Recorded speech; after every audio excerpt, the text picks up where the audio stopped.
Hello everyone, मेरे channel में आप सबका स्वागत है। मेरा नाम है मृणालिनी। चलिए देखते हैं यूनिवर्स से आज आपके लिए क्या मैसेज है। ये रीडिंग आपके लिए गाइडेंस, क्लैरिटी या कंफर्मेशन हो सकता है। और रीडिंग का जो भी पार्ट आपको जितना भी रेजोनेट करता है बस उतना ही लीजिए, बाकी सब दूसरों के लिए छोड़ दीजिए। और ये रीडिंग जेंडर स्पेसिफिक नहीं है, टाइमलेस रीडिंग्स हैं, तो आपको जब भी रेजोनेट करता है आप एनर्जी क्लेम कर सकते हैं और रेजोनेंस के हिसाब से रीडिंग का जेंडर स्विच कर सकते हैं और रोल्स रिवर्स भी कर सकते हैं।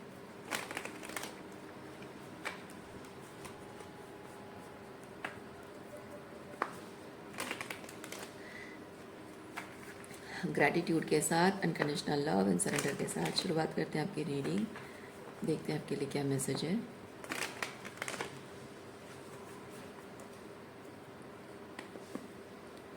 ओवरऑल एनर्जी आपकी रीडिंग की है कंप्लीशन।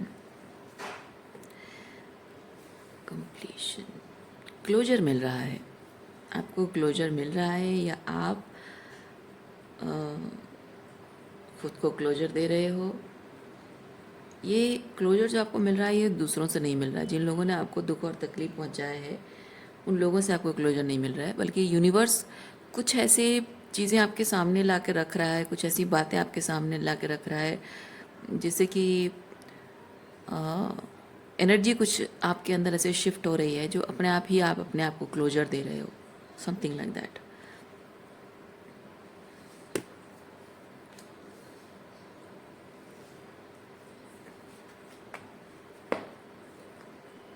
और ये जो डेथ कार्ड आप देख रहे हैं, ट्रांसफॉर्मेशन, मैं फील कर रही हूँ कि जो दरवाजे आपने अब तक खुले रखे थे इस उम्मीद पे कि शायद वो वापस आ जाएं या फिर एटलीस्ट आपको क्लोजर मिल जाएगा, वो नहीं हो पाया है। अब जब आप खुद ही खुद को क्लोजर दे रहे हो, यूनिवर्स आपको हेल्प कर रहा है हील होने में और क्लोजर पाने में, तो आप खुद ही वो दरवाजे हमेशा के लिए बंद कर रहे हो।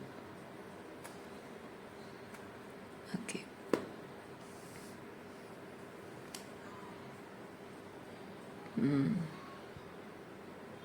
यस, न्याय की इच्छा जहाँ आपको थी, आप दूसरों से उम्मीद करते थे, अब अपने लिए मतलब अपने आप को ही आप न्याय दे रहे हो। यानी कि अ, वही सेम एनर्जी है। एक जो कन्फाइनमेंट था वो तोड़ रहे हो आप, कि किसी से वो क्लोजर पाऊँ, एक्सटर्नल वैलिडेशन, लोगों से क्लोजर पाऊँ, किसी से कुछ सुनूं, कोई कुछ बोले, इसलिए आप बहुत टाइम तक इंतज़ार करते रहे हैं। आपको शायद बहुत विश्वास था कि ये जिस भी पर्सन के बारे में बात हो रही है, आपको बहुत विश्वास था कि ये पर्सन के अंदर एम्पैथी है, प्यार है, और कभी ना कभी शायद वो आपकी तकलीफ़ को समझेगा, आपसे बात करेगा, रिलेशनशिप को हील करने के लिए कोशिश करेगा। वो हो नहीं पाया है।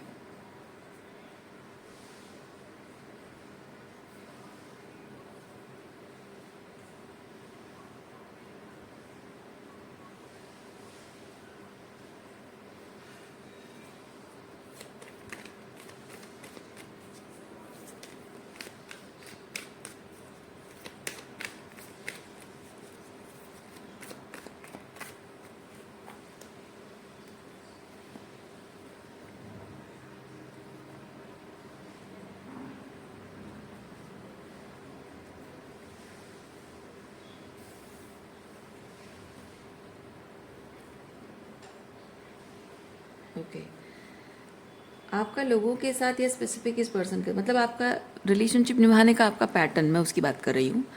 तो रिलेशनशिप निभाने का आपका पैटर्न ये है कि अ, आप किसी से मिलते हो, उनके साथ आपका रिलेशनशिप आगे बढ़ता है, तो आप उनके एक वर्जन को जानते हो। जब आप उनसे जुड़ते हो तो एक वर्जन उनका है जिसे जानते हो, और समय के साथ साथ, जीवन के अनुभवों के साथ साथ उनका वो वर्जन चेंज होता है, और आप उसे समझने की कोशिश करते हो कि उनमें जो बदलाव आ रहा है क्यों आ रहा है, और अकॉर्डिंगली अगर वो बदलाव अच्छा है तो आप अपने आप को बदलने की कोशिश करते हो। और बदलना मतलब ये नहीं कि आप दूसरों के लिए बदलना, क्योंकि एक इंसान जब अच्छा वर्जन उसका आ रहा है ना, अच्छे के लिए वो बदल रहा है, तो उसको देख के सामने वाला भी इंस्पायर होता है, और वो जो इंस्पिरेशन से वो जो बदलाव आ रहा है वो ग्रोथ है, वो सैबोटाज नहीं है, वो पीपल प्लीजिंग नहीं है, वो ग्रोथ है। क्योंकि सामने वाला बदल रहा है, अच्छा हो रहा है, तो मैं भी उसके लिए बदल जाऊँ, उसके साथ बदल जाऊँ, उसके लिए नहीं, उसके साथ बदल जाऊँ, तो मैं अपने लिए भी बदल गई, मैं भी अपने आप को एक बेटर वर्जन में पा रही हूँ, सो आई एम फीलिंग प्राउड। तो ये जो कनेक्शन होता है ना, ये गुड कनेक्शन होता है। लेकिन कुछ लोग ऐसे होते हैं जिनका न्यू वर्जन जो होता है बहुत ही ख़राब एनर्जी होता है, और असल में वो अच्छे इंसान से बुरे इंसान नहीं बनते हैं, वो हमेशा से वैसे ही होते हैं जो बुरा वर्जन आप देख रहे हो। पर आपके साथ रिलेशनशिप में पहले पहले वो प्रिटेंड किया करते थे, एक्चुअली वो चीज़ होता है। क्योंकि इंसान में अगर बदलाव आता है तो सिर्फ अच्छा बदलाव आता है, बुरा बदलाव नहीं आता, वो बुराई। क्योंकि हम अपने मतलब ये नेचर, ये प्रकृति का नियम है कि हम अगर बदलते हैं तो कुछ बेहतर ही बदलता है, बुरा कुछ नहीं होता है। बुराई हमारे अंदर होती है, बचपन से ही, हमेशा से ही हमारे अंदर कुछ ना कुछ बुरा होता ही है। और हर वक्त कुछ ना कुछ जब सीखते हैं, क्योंकि सीखना, लर्न करना, ज्ञान है ना, ज्ञान, जीवन के अनुभव हो या ज्ञान मिले, तो वो हमें एसेंड करता है।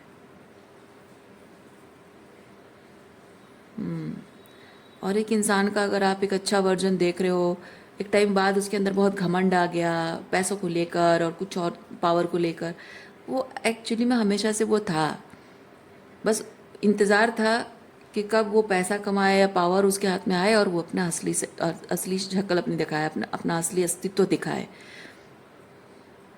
वो बस बाकी रहता है, वही चीज़ है। तो आपका वही पैटर्न मैं देख रही हूँ कि जब किसी इंसान से जुड़ते हो और उसका एक, उसके अंदर जो परिवर्तन, जो ट्रांसफॉर्मेशन उसके अंदर देखते हो, वो अच्छा ट्रांसफॉर्मेशन हो रहा है, तो आप भी उसके साथ बदलने की कोशिश करते हो।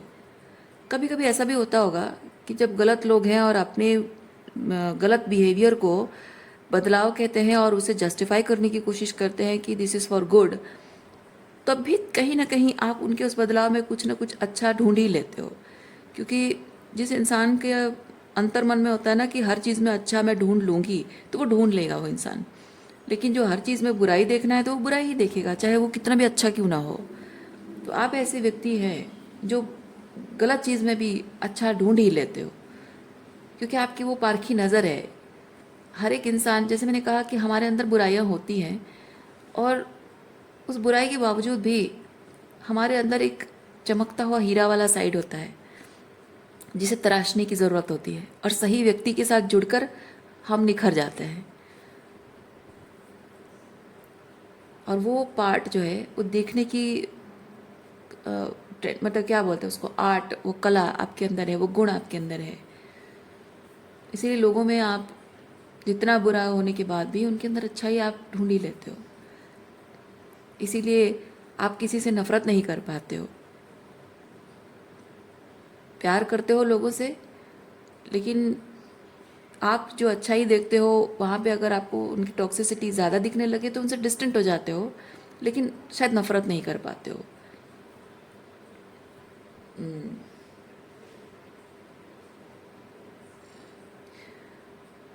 और इसके ये जो हमेशा लोगों में अच्छाई देखना, इसकी वजह से देखिए, लोगों में अच्छाई अगर नहीं भी देखता इंसान, वो भी तब भी दुखी रहता है, क्योंकि अच्छे इंसान में भी बुराई देखेगा तभी उसको अच्छे लोग नहीं मिलेंगे। और बुराई करते हुए इंसान में भी अगर अच्छाई दिख जाए तब भी वो सफरिंग का कारण बन सकता है, क्योंकि आप अच्छा देख रहे हो लेकिन वो तो बुराई कर रहा है, तो उसकी जो टॉक्सिसिटी का इफेक्ट आप पर पड़ेगा। तो इस तरह से कुछ लोगों के साथ रिश्ते आपके ऐसे रहे हैं जिन्होंने आपके साथ कुछ जस्टिस नहीं किया, अच्छा बिहेव नहीं किया है, गलत किया है, उसके बावजूद भी उनमें कुछ अच्छाइयाँ आप देख पाते हो। इसीलिए उनके साथ आप जब तक वो आपकी नज़र में वो अच्छाई जब तक ज़्यादा दिख रही है, मतलब बड़ी दिख रही है, और बुराइयाँ छोटी लग रही है, तब तक आप रहते हो। और तब तक आप बहुत कुछ साइकोलॉजिकली, इमोशनली सफ़र कर चुके होते हो।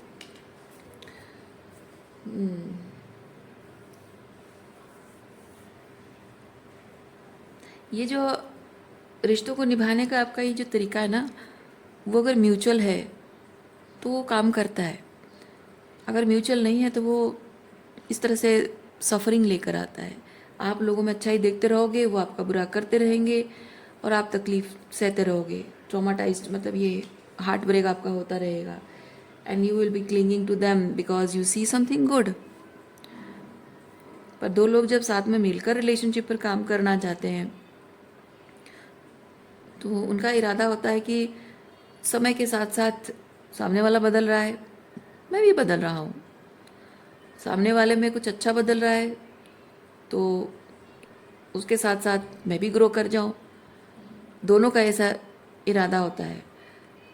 तो एक वर्जन जिसको देखकर प्यार हुआ था, उसी वर्जन के साथ चिपके रहना वो आपके दुख का कारण होगा। क्योंकि हर कोई इंसान, आप भी, मैं भी, कोई भी सेम एक जैसा हमेशा नहीं रहता है। तो वही जो एक फ्लो में चलता है, वो एक बदलाव, समय के साथ साथ जो बदलाव है, बदलाव के साथ साथ मतलब अपने अंदर के बदलाव के साथ साथ रिलेशनशिप में भी बदलाव आता है। पर कंसिस्टेंट क्या रहता है? कंसिस्टेंट रहता है एक दूसरे का साथ देने के इरादे, एक दूसरे के साथ कंसिस्टेंसी, वो कंसिस्टेंट रहता है। मैं बदल रही हूँ, तुम बदल रहे हो, हमारा रिश्ता भी कुछ अलग लेवल पे बदल रहा है लेकिन ख़त्म नहीं हो रहा है, हम साथ हैं, हमेशा साथ हैं। इसी से रिलेशनशिप की लॉन्जिविटी होती है। लेकिन ये म्यूचुअल हो तो काम करता है। पर आप जिस तरह के लोगों से डील कर रहे हो, यहाँ म्यूचुअल कुछ नहीं है।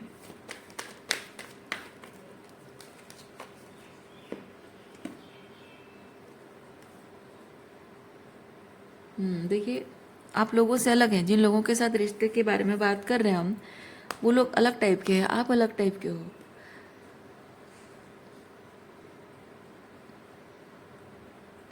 जिन लोगों के साथ आपका मतलब जो लोग म्यूचुअल वो चीज़ नहीं करना चाहते, वो इनर वर्क शैडो वर्क जो लोग नहीं करना चाहते हैं, तो एक टाइम बाद यूनिवर्स ऐसे लोगों को आपकी ज़िंदगी से दूर कर देता है। और जो लोग आपके टाइप के हैं लेकिन बिकॉज ऑफ सम रीज़न आप दोनों में थोड़े क्लेश हो गए हैं, मिसअंडरस्टैंडिंग हो गई है, दूरियां आ गई हैं, तो उन लोगों उनके और आपके बीच वो मिसअंडरस्टैंडिंग दूर हो, दूरियां ख़त्म हो और आप दोनों फिर से एक साथ रहो, उसके लिए यूनिवर्स अपनी तरफ से काम करता है कि ये जिस पर्सपेक्टिव के बारे में हम बात कर रहे हैं, ये पर्सपेक्टिव यूनिवर्स उनके साथ भी शेयर करता है। मतलब कि आप दोनों को अ, अगर साथ रहकर आप दोनों ग्रो नहीं कर पा रहे हो स्पिरिचुअली, तो अलग रहकर स्पिरिचुअली ग्रो करोगे ताकि आप दोनों के विजन एक हो जाए। तब जाकर हो सकता है कि आप दोनों मिल जाएं। अगर आप दोनों को मिलाना होगा तो यूनिवर्स यही चीज़ करेगा।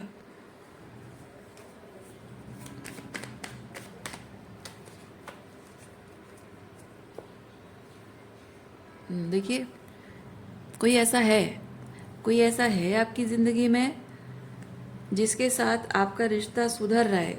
क्योंकि यहाँ कुछ लोग ऐसे हैं जो आपके इस पर्सपेक्टिव को नहीं समझते हैं और म्यूचुअली रेसिप्रोकेट नहीं करना चाहते हैं। लेकिन कोई ऐसा है जो रेसिप्रोकेट करना चाहता है, आपके साथ रिलेशनशिप को खोना नहीं चाहता है। आप जैसे उसके लिए फील करते हो वो आपके लिए फील करता है। आप जैसे आपके लिए उसके साथ रिश्ता जैसे इंपॉर्टेंट है उसके लिए भी इंपॉर्टेंट है। और उस इंसान के साथ आपका रिलेशनशिप सुधारने के लिए यहाँ आपके स्पिरिट गाइड्स काम कर रहे हैं, रियूनियन के लिए काम कर रहे हैं, वो मेंटल क्लैरिटी ला रहे हैं। आपके अंदर भी कुछ इम्प्रूवमेंट हो रहा है साइकोलॉजिकली एंड स्पिरिचुअली, इमोशनली कुछ बदलाव आपके अंदर, वो ट्रांसफॉर्मेशन आपके अंदर भी आ रहा है, उनके अंदर भी कुछ ट्रांसफॉर्मेशन आ रहा है।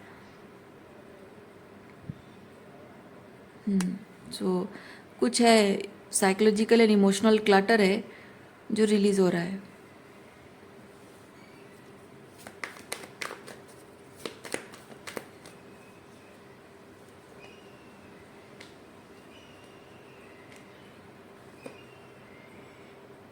मिसअंडरस्टैंडिंग, यस, आप दोनों की एक दूसरे के प्रति मिसअंडरस्टैंडिंग थी, वो दूर हो रही है। क्योंकि आप दोनों ने अपने जीवन में ऐसे टॉक्सिक लोगों को देखा है जो आपका रिलेशनशिप का जो विजन है उसको मानते नहीं हैं और अपॉर्चुनिस्ट है, सेल्फ सेंटर्ड है। तो ऐसे लोगों के साथ रह रह कर आपको शायद आदत पड़ गई है, इसीलिए शायद आपने इस इंसान को वैसे ही नज़र से देखा कि दिस पर्सन, मतलब ये इसका इतना सारा प्यार, इतना सारा कमिटमेंट, इतना डेडिकेटेड, इतना unconditional love, it's too good to be true, ज़रूर इसके पीछे कुछ ना कुछ वजह होगी क्योंकि लोगों ने आपके साथ किया है। ओके, और इस पर्सन से मिलने के बाद इतना सारा प्यार देखकर शायद आपने खुद ही उसको अपनी ज़िंदगी से दूर कर दिया, या फिर आप खुद ही दूर चले गए हो।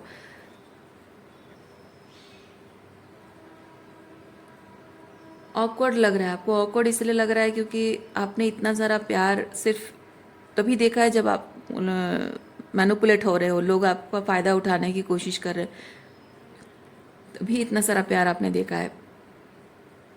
अदरवाइज निस्वार्थ प्रेम आपने देखा ही नहीं है। तो ऐसा फील होना नॉर्मल है।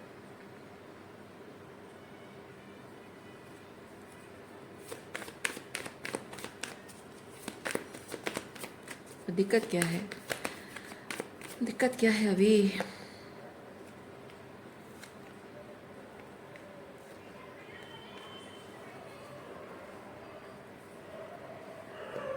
अब दिक्कत यह है कि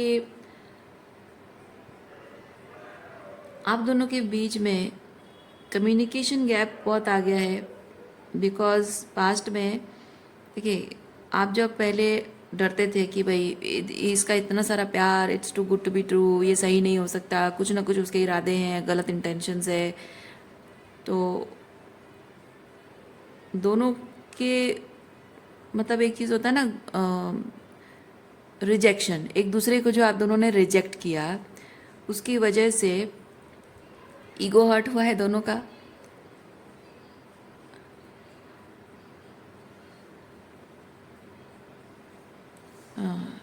ये रिजेक्शन है और ये ईगो हर्ट हो रहा है।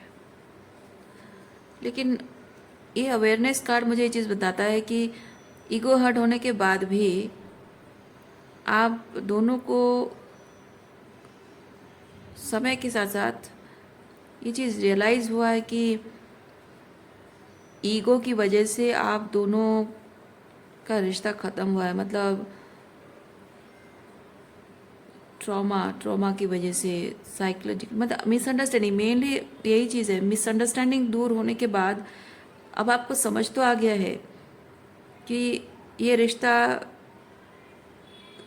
छोटी सी गलतफहमी की वजह से किस बुरी तरह से टूट गया है। लेकिन ऐसा होता है ना कि हम जब किसी गलत इंसान से डील कर रहे होते हैं और उसे हमारी ज़िंदगी से हटा दिया जाता है तो धीरे धीरे हम हील हो जाते हैं, वहाँ से उभर आते हैं, बाहर निकल आते हैं। लेकिन ये अवेयरनेस कार्ड मुझे ये चीज़ बताता है कि rather than forgetting this person, overcoming everything, आप दोनों के अंदर ये अवेयरनेस आई है कि आप दोनों को अपने अंदर सामने वाले की एक एस्पेक्ट को एक्सेप्ट करने की ज़रूरत है। है वो बात समझ रहे हो आप? मतलब कि आप दोनों एक दूसरे को मिरर कर रहे थे और अपने अंदर की एक एस्पेक्ट है जो आप एक्सेप्ट नहीं कर रहे हो, वो एग्जैक्टली वही मिरर कर रहे थे, इसलिए आप ट्रिगर हो रहे थे। और एग्जैक्टली वही चीज़ वाइस वर्सा भी हो रहा था और साथ रहकर नहीं हो पा रहा था वो चीज़, एक्सेप्टेंस नहीं हो पा रही थी। दूर जाकर जीवन में संतुलन लाने की कोशिश करके और आगे बढ़ने की कोशिश करके, ये हार्ट ब्रेक हील करने की कोशिश करते हुए, ये कार्मिक कनेक्शंस रिलीज़ करने की कोशिश करते हुए, ऑन द प्रोसेस आप दोनों को रियलाइज़ हुआ है कि एग्जैक्टली जो चीज़ वो मिरर करके मुझे दिखा रहा था या दिखा रही थी, वही मुझे अपने अंदर लाने की ज़रूरत है, एम्ब्रेस करने की ज़रूरत है। उसके अंदर वो जो बात है, जो उसकी क्वालिटी है, वो मेरे अंदर भी है। हाँ, कुछ अलग नहीं है। जो मोरल्स एंड वैल्यूज़ हैं, जो बिलीफ सिस्टम्स हैं, पर्सपेक्टिव है चीज़ों को देखने का, एग्जैक्टली वैसा ही है। क्योंकि जब आपके अंदर सप्रेस होकर वो चीज़ है तो आप नहीं देख पा रहे हो। जब आप खुल रहे हो, ओपन अप हो रहे हो, बिकॉज ये ट्रॉमा है, ट्रॉमा हीलिंग हो रही है, हीलिंग होती है तो हमारा ऑथेंटिक सेल्फ बाहर निकल कर आता है। और जब ऑथेंटिक सेल्फ बाहर निकल कर आता है तब हम देखते हैं कि वो बात जो कह रहा था वो मेरे अंदर भी है, वो बिलीव मेरे अंदर भी है, विश्वास मैं भी करती हूँ कि हाँ ये ऐसा है।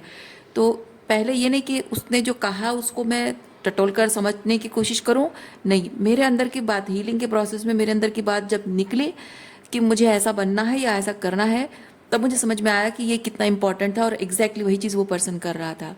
तो वो कुछ गलत नहीं कर रहा था। ये दोनों का अंडरस्टैंडिंग हुई है, दोनों की अंडरस्टैंडिंग हुई है, दोनों के अंदर वो अवेयरनेस आया है और उसी वजह से आप दोनों के बीच में मिसअंडरस्टैंडिंग दूर हुई है। एक दूसरे के बारे में आप दोनों के बीच में दूर हुई है ना पता नहीं, लेकिन एक दूसरे के बारे में मिसअंडरस्टैंडिंग दूर हुई है। ये जैसे कि ये सारा जो ईगो है, रिजेंटमेंट है, ये टावर मोमेंट उसको मिला है, यानी कि सारा ईगो हर्ट होना, रिजेंटमेंट होना सब ड्रॉप हो गया है।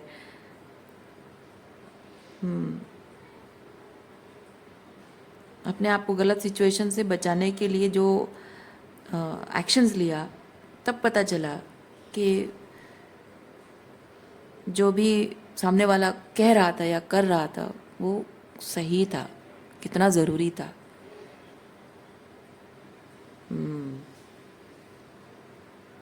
ओके,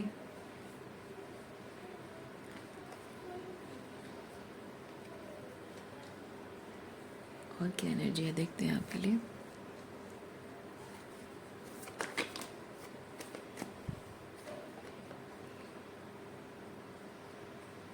फाइटिंग, किस चीज़ की फाइट हो रही है?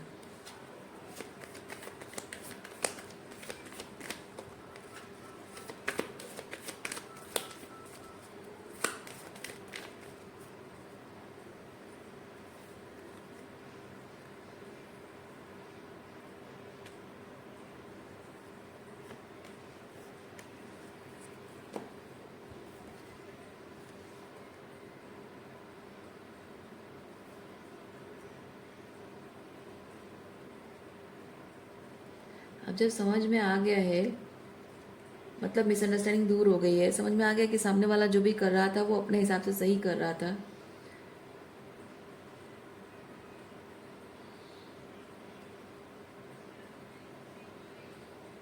क्योंकि आज वही चीज़ मैं भी कर रही हूँ। सो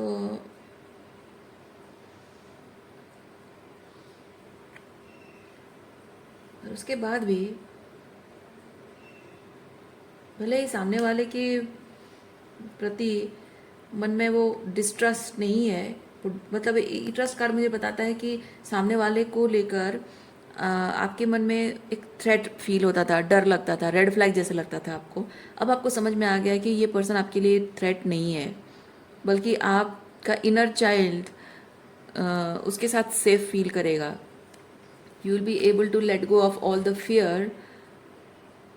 सो ट्रस्ट इश्यूज एंड ये जो इनर चाइल्ड है ना, और ये लेट गो आपने किया है, लेकिन फिर भी कहीं ना कहीं फाइटिंग, फाइटिंग कार्ड क्या है?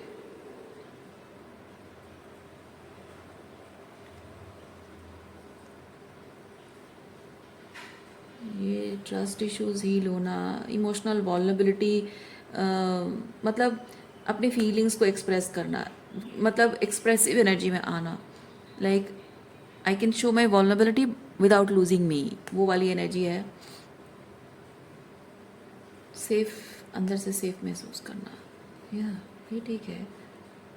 यू आर हैप्पी, आप ऐसा बन गए हो, you are happy about it and you also have gratitude towards universe कि इस इंसान से मिलने के बाद ये चीज़ हो पाया।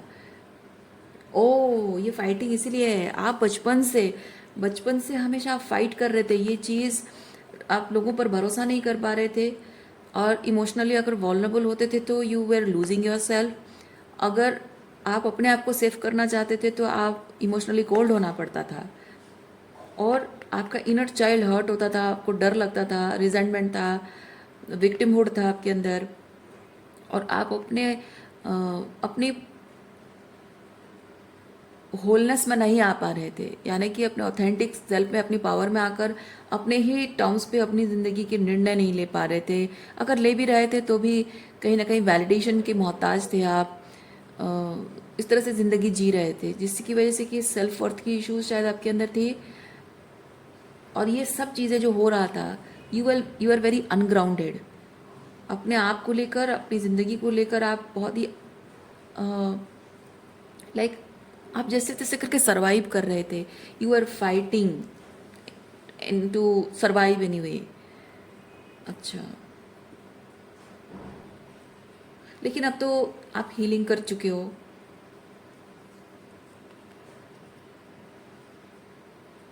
तो अब इन चीज़ों से आपको और फाइट नहीं करना पड़ेगा। इन चीज़ों को आप जीत चुके हो, इनर चाइल्ड वुंड्स और ये सब चीज़ों को।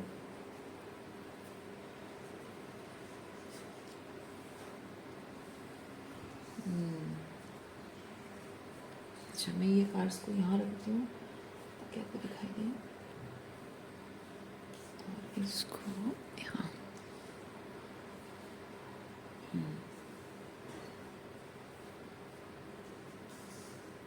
ओके, इसको थोड़ा सा और देखते हैं, थोड़ा क्लैरिफाई करते हैं क्या एनर्जी है।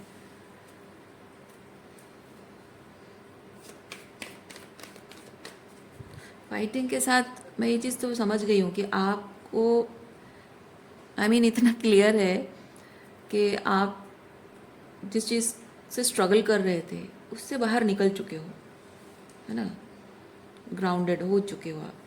लेकिन फिर भी when it comes to this person, still you are fighting something.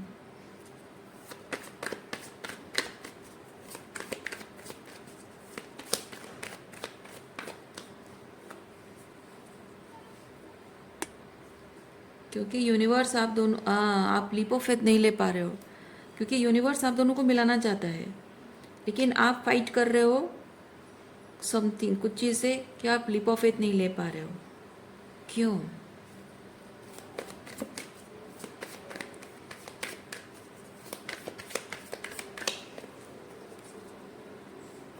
May be आप इस पर्सन को माफ़ कर चुके हो, आपके मन में इसके प्रति कोई गुस्सा नाराज़गी नहीं है, शायद ग्रैटिट्यूड भी है यूनिवर्स की तरफ कि इस इंसान को भेजा, आपकी मदद की और उसी वजह से शायद आप माफ़ कर पाए हो। लेकिन फिर भी ये यूनियन की एनर्जी जब भी यूनिवर्स आपको सेंड करता होगा, साइन देता होगा, तो आप ऐसे फाइटिंग एनर्जी में आ जाते होगे। क्यों? Suppression, going with the flow.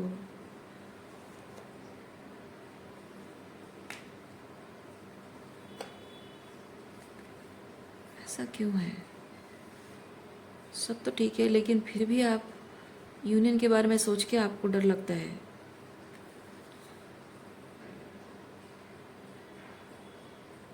आप सेफ नहीं फील करते हो। ओह अच्छा अच्छा, आपने हीलिंग तो कर ली है, लेकिन इस इंसान के साथ फिर से इमोशनली ओपन अप होने में आपको डर इस बात का लग रहा है कि पहले जैसे नया नया जैसे इस पर्सन से आप मिले थे, जैसे प्योर इमोशंस के साथ एक दूसरे से मिले थे, अब जो कुछ भी आप दोनों के बीच में हुआ है उस बात को लेकर बहुत कुछ एक ऑकवर्डनेस आपके रिलेशनशिप में पैदा हो गई है। और जबकि आपकी थर्ड आई ओपन है, तो कभी भी अगर आप इस रिलेशनशिप में आते हो, कभी भी अगर आपके इस पर्सन के बातों में, बिहेवियर में आपको ये इमोशनल ओपननेस, ऑनेस्टी, ईमानदारी और अनकंडीशनल लव नहीं दिखेगा, बल्कि पास्ट में जो गलत चीज़ें हुई हैं आप दोनों के बीच में, उसका असर अगर दिखेगा, वो आप देख लोगे, आप समझ पाओगे और उसको इग्नोर तो नहीं कर पाओगे, और उस ऑकवर्डनेस के साथ जीना मुश्किल हो जाएगा। या बेसिकली आप ये शायद ये चीज़ सोच रहे हो कि कल को अगर, क्योंकि ज़रूरत नहीं कि हमेशा रिलेशनशिप में अच्छा अच्छा ही चलता रहे, कभी कभी कुछ अप्स एंड डाउन्स आएगा, तो हो सकता है कभी गुस्से में आकर पुरानी बातें छिड़ जाएंगी, पुरानी बातों को लेकर टॉन्टिंग टीजिंग हो जाएगा, या फिर अगर लड़ाई झगड़ा नहीं भी होता है तब भी यूं ही बातें करते करते एक थोड़ा सा इमोशनल एंड वॉल्नरेबल मोमेंट होता है जहाँ पे कुछ पुरानी बातें कभी कही होगी, टॉन्ट किया होगा, या फिर गुस्से में कुछ कह दिया होगा, और वो ही होता है ना कभी कभी। मुझे तो याद आता है, मतलब मैं ऐसे नॉर्मली कुछ काम कर रही होती हूँ और उसी काम के रिलेटेड कोई चीज़ पुराना कुछ हुआ होता है तो याद आ जाता है, हर किसी को याद आता होगा। और वैसे कुछ याद आ गया तो फिर वो मोमेंट स्पॉइल हो जाता है कि कुछ नया एक्सपीरियंस करने की कोशिश कर रहे हैं उसी सेम मोमेंट को लेकर, और पुरानी यादें आकर उस मोमेंट को ख़राब कर देती हैं। तो आपको शायद डर इसी बात का लग रहा है कि इसके साथ मतलब जैसे कि ये पर्सन एक्स है आपका, ऐसी तो है एनर्जी, और आपको लग रहा है कि एक्स के साथ फिर से नए तरीके से जीना मतलब है कि पुरानी यादें ताज़ा हो जाएंगी, फिर अच्छा मोमेंट क्रिएट करने की बजाय वो मोमेंट की वजह से पुरानी यादें आकर उसे स्पॉइल कर देंगी। तो पता नहीं इस रिलेशनशिप में आगे बढ़ना सही होगा या नहीं होगा। ऐसा सोच रहे हैं आप। मैं हंस क्यों रही हूँ पता है, जब दो लोगों को यूनिवर्स मिलाने की कोशिश कर रहा है तो मेरा मानना है, मैंने आज तक देखा नहीं है पर मेरा बहुत प्रगाढ़ विश्वास है इस बात पर कि जब यूनिवर्स दो लोगों को मिलाने वाला होता है जो बिछड़ गए होते हैं, तो दोनों के बीच बहुत सारा प्यार होता है और वो कोई लड़ाई झगड़ा नहीं हुई होती है, बस बिछड़ गए होते हैं, तो वो एक तरीके की है। मैं उसकी बात नहीं कर रही हूँ, मैं ऐसे रिश्तों की बात कर रही हूँ जहाँ दोनों के बीच में कुछ दूरियाँ आ गई हैं, अनप्लेजेंट दूरियाँ आ गई हैं, और अब जब दोनों को मिला रहा है यूनिवर्स, तो मेरा विश्वास है कि यूनिवर्स उस सारी गलतफहमियाँ आप दोनों के एक दूसरे के लिए जो हैं वो अपने तरीके से ऐसे दूर कर देगा कि जब आप दोनों मिलोगे तो ऐसे मिलोगे जैसे कुछ हुआ ही नहीं। ओके, मैं आपको नहीं कह रही हूँ कि आप मेरी इस बात को बस पत्थर की लकीर समझो और अपने ये जो आपको थोड़ा सा अनसेफ फील हो रहा है, थोड़ा सा अनकंफर्टेबल लग रहा है, you are not sure about things, तो इसको नम कर दो, सप्रेस कर दो और मेरी बात को ही मान लो। मैं नहीं कह रही हूँ, take your time, give yourself time, आप भी लो, अपना समय लो, और देखो आप भी महसूस करोगे कि जैसे जैसे समय बीतता जाएगा आपके और इस पर्सन के बीच में जो भी दूरियां हैं वो ऐसे कमती जाएगी, मतलब फिजिकल डिस्टेंस नहीं, इमोशनल एंड साइकोलॉजिकल डिस्टेंस वो कमता जाएगा, और एक दूसरे के बारे में आप ऐसे फ्रेश फीलिंग आएगी आप दोनों की जैसे कि कभी कुछ हुआ ही नहीं। वो आएगा, वो टाइम ज़रूर आएगा, यूनिवर्स अपने तरीके से काम करेगा। आपका फोकस इस चीज़ पर होना चाहिए कि आपको जिस पर्पस के लिए यूनिवर्स ने आप दोनों को ट्रिगर में डाला था वो काम बस करते जाइए। ये आपका इनर चाइल्ड हीलिंग, ओके, जो भी लेट गो करना है ये सब आप करते जाइए।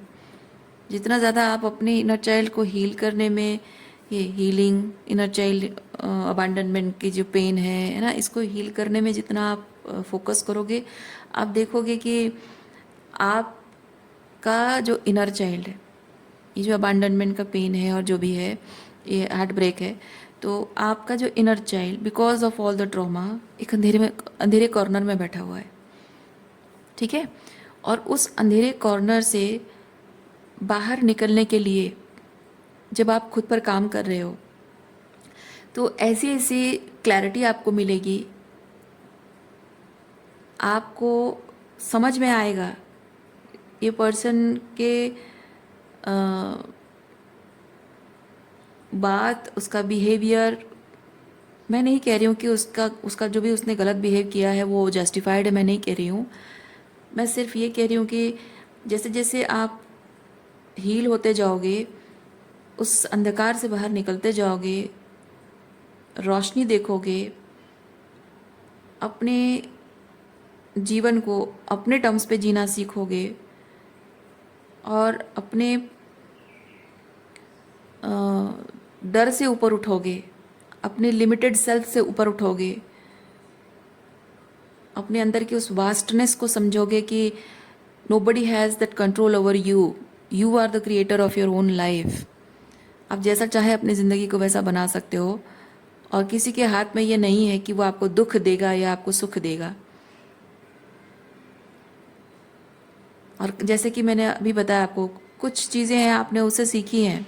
हो सकता है कि यू बीइंग अ वुमेन आपने उस पर्सन से मैस्कुलिन एनर्जी के बारे में कुछ सीखा जो आपके अंदर एक्टिवेट करने की ज़रूरत पड़ी है, या फिर यू बीइंग अ मैन आपने उसके अंदर वो इमोशनल वॉल्नरेबिलिटी और वो इमोशनल इंटेंसिटी शायद आपने देखी है जो कि रॉ लेवल पे वो बहुत ही आपको क्योटिक लगा होगा, लेकिन आपके अंदर भी वो केओस है, वो इमोशनल मेस है। और जब आप अपने अंदर की उस इमोशनल मेस को डील कर रहे हो, उस मेस को एक्सेप्ट कर रहे हो कि यस दिस इज़ इट, यही है और इसी से मुझे डील करना है, और वहाँ उसको कैसे हील करना है, जब आप कर रहे हो आपको समझ में आ रहा होगा कि वो जो भी कर रही थी, वो इमोशनल मेस के साथ जो भी थी, that was normal, that was not chaotic, that was not toxic. आप समझ जाओगे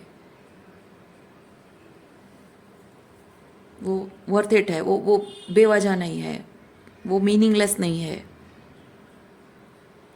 तो automatic you will start respecting the other person, है ना। किसी के अ, आप चाहे मेल हो या फीमेल हो, अदर पर्सन के जो एस्पेक्ट आपने सीखे, आपने रियलाइज़ किया, तो you will start respecting the that aspect. क्योंकि आप खुद कर रहे हो, आप जस्टिफिकेशन, आप खुद ही खुद को चेंज करके, खुद के अंदर वो ट्रांसफॉर्मेशन देखकर आप उसके उसी बात को आप खुद ही जस्टिफाई कर रहे हो। वो जस्टिफाई नहीं कर रहा है, आप खुद ही खुद उसको एम्बॉडी करके जस्टिफाई कर रहे हो कि यस दैट वाज राइट। तो ऑटोमेटिक उसके उस बात को लेकर आप जानोगे कि कहीं ना कहीं आप भी शायद उसकी बाउंड्री रेस्पेक्ट नहीं कर रहे थे और आपको वो बदलना है, या फिर आप अपने अंदर के इमोशंस को एक्सेप्ट नहीं कर रहे थे और सामने वाले को जज कर रहे थे, तो वो चीज़ आप सुधार दोगे। तो अपने अंदर बदलाव जो होता है ना, वो सामने वाले की पर्सपेक्टिव के बारे में बहुत कुछ क्लैरिटी देता है। ओके। और जब, जैसे मैंने स्टार्टिंग में आपको बताया, जो इंसान अपनी ग्रोथ पर ध्यान दे रहा है उसके साथ ग्रो करने में कोई बुराई नहीं है, उसके साथ उसके ट्रांसफॉर्मेशन के साथ खुद ट्रांसफॉर्म होने में कोई बुराई नहीं है, वो अपना ही भला होता है। और you both are like that, एक दूसरे के लिए आप वैसे हो, है ना। तो इसी से ही संकेत मिल रहा है ये कि एक दूसरे के साथ रिलेशनशिप में आप दोनों हमेशा ग्रो करोगे। एक दूसरे की ऑथेंटिसिटी को समझ रहे हो, रेस्पेक्ट करना स्टार्ट कर रहे हो, तो जाहिर सी बात है कि जो भी बदलाव आएगा अच्छा ही आएगा। तो मैं नहीं कह रही हूँ कि आप ये बात मान ही लो कि समय के साथ साथ सब कुछ ऐसा हो जाएगा जैसे कुछ हुआ ही नहीं था। मत मानो, नहीं मानना चाहते हो मत मानो, पर ऐसा होता है।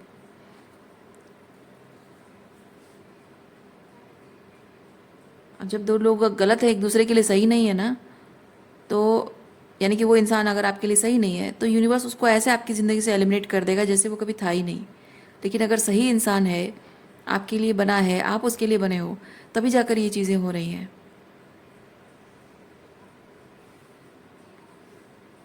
हालांकि यूनिवर्स आपको कह रहा है कि take a leap of faith, फिर भी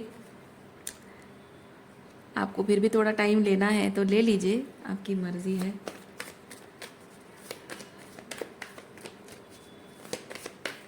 हाँ, एक चीज़ मैं आपको बताऊंगी, ये सबसे आपने सीखा क्या। आप चाहे वो मेल एस्पेक्ट एम्बॉडी कर रहे हो या फीमेल एस्पेक्ट एम्बॉडी कर रहे हो, लेकिन जो भी हो, जेंडर वाइज रीडिंग तो नहीं है, तो मैं बता रही हूँ आपने इन जनरल इस रिलेशनशिप में ये सब जो ट्रांसफॉर्मेशन के प्रोसेस में आपने सीखा क्या। आपने ये चीज़ सीखा कि आपके जीवन के जो अनुभव हैं उसकी वजह से आप इधर बहुत ही इमोशनल वॉल्नरेबल हो रहे हो या बहुत ही इमोशनली कोल्ड हो गए हो, और दोनों ही चीज़ें आपके जीवन में कुछ अच्छा लेकर नहीं आएगा। आपको ये चीज़ समझना है, आपको बहुत ज़्यादा इमोशनल वॉल्नरेबल होके अपने आप को खोना पड़ता है। तो आपका लेसन ये है कि मैं इमोशनल वॉल्नरेबिलिटी शो करूँगी लेकिन विदाउट लूजिंग माई सेल्फ। और आपको इमोशनली कोल्ड होना पड़ता है क्योंकि लोग आपके इमोशंस का फ़ायदा उठाते हैं। तो आप लोगों से बाउंड्री मेंटेन करोगे, क्योंकि इमोशनली कोल्ड अगर होते हो तो आप अपने रिश्तों को खो दोगे। लेकिन बाउंड्री अगर मेंटेन करोगे तो आप उनको खोगे नहीं, रिश्ता भी रहेगा और आपकी बाउंड्रीज भी रहेंगी, है ना। इमोशनली कोल्ड क्यों होते हो? क्योंकि आपको डर लगता है कि लोग आपका फ़ायदा उठाएंगे।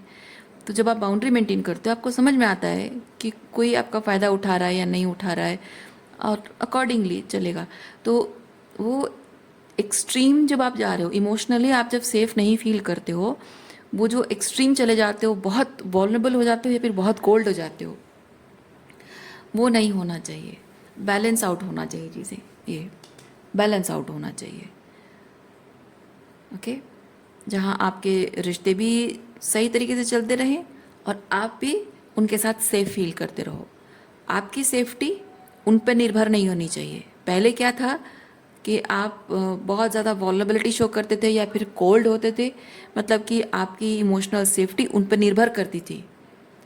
पर अब जब आप हेल्दी बाउंड्री मेंटेन कर रहे हो तो आप चाहे इमोशनल वॉल्नरेबिलिटी शो करो या फिर थोड़ा सा डिस्टेंस मेंटेन करो, बट आपकी इमोशनल सेफ्टी आपके हाथ में है। सो उसमें you are losing nothing, neither you are losing yourself, neither losing any relationship. Okay, so reading मैं यहीं पे रखती हूँ। उम्मीद करती हूँ इस रीडिंग से आपको कुछ क्लैरिटी मिली हो। मैं आपको नेक्स्ट रीडिंग में मिलती हूँ। अपना ख्याल रखिए, खुश रहिए, बाय।